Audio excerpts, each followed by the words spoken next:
David had been looking forward to the arrival of his little brother for months. The idea of having someone to play with, someone to share his toys and secrets with, filled his young heart with excitement. He spent his days talking to his mother's belly, imagining adventures they would go on together. He already had names picked out for their toy dinosaurs and had planned out all the games they would play.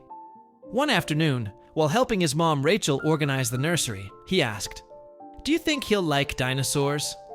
Rachel smiled, folding a tiny onesie. "I think he'll love anything you show him. You're going to be the best big brother in the world." David jumped up and down with joy. Everything was perfect in his eyes. His dad, Ralph, was still working a lot, but always found time to kiss Rachel's belly and talk to the baby. David would press his ear to her belly and wait for a kick or a movement. And when it came, he'd shout, "He kicked!" He's excited to come out.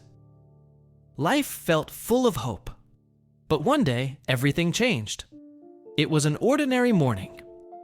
Ralph had rushed out for work after kissing Rachel goodbye and reminding David to look after his mom. A few hours later, David was in his room playing with his dinosaurs when he heard a loud thud from the kitchen. He paused. Something felt wrong. "Mom?" he called.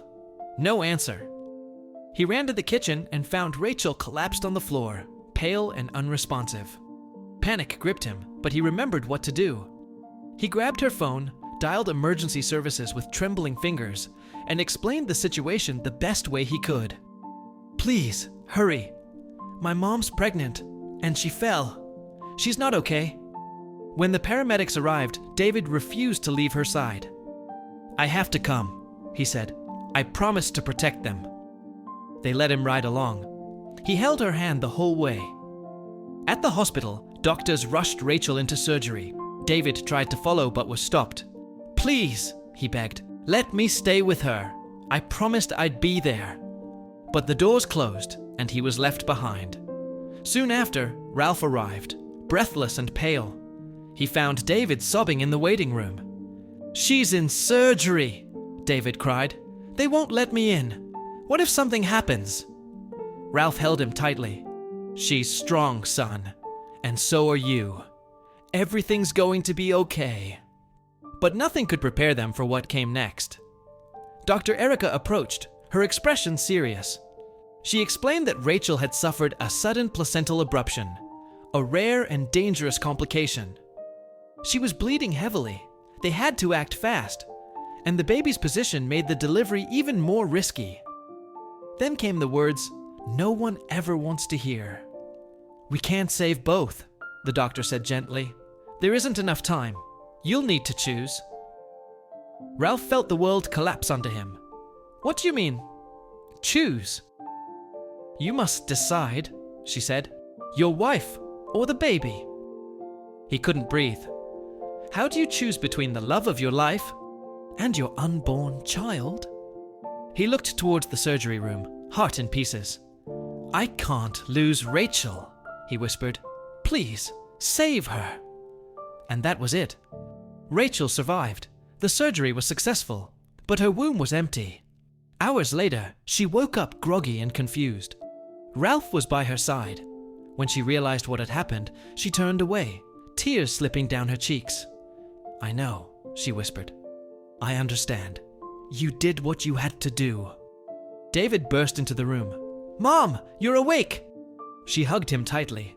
But then came the question. "Where's my brother? Can I see him now?" The room went silent. Rachel tried to steady her voice. "Sweetheart, your little brother went to heaven." David froze. "That's not true. I promised I'd protect him. I need to see him. I have to." The doctors hesitated, but eventually agreed to let the family see the baby. Ruby, Rachel's sister, objected.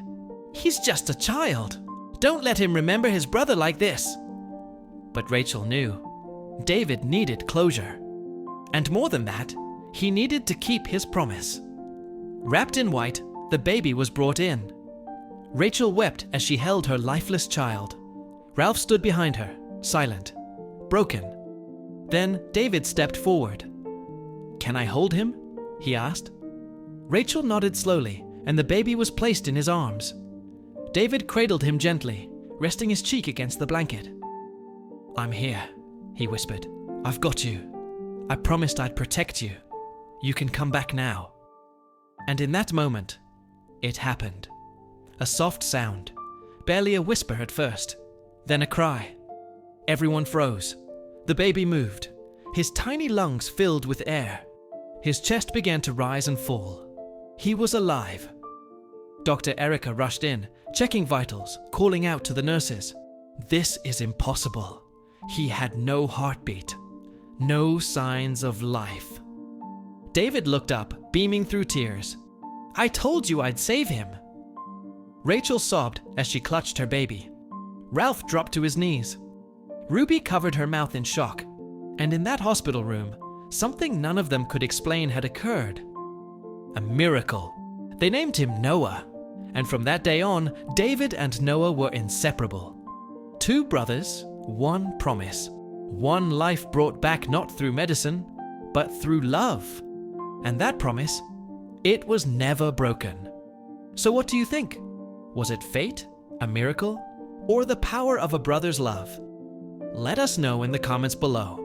And don't forget to like, subscribe, and share this story with someone who still believes in hope. Because sometimes, love really does bring the dead back to life.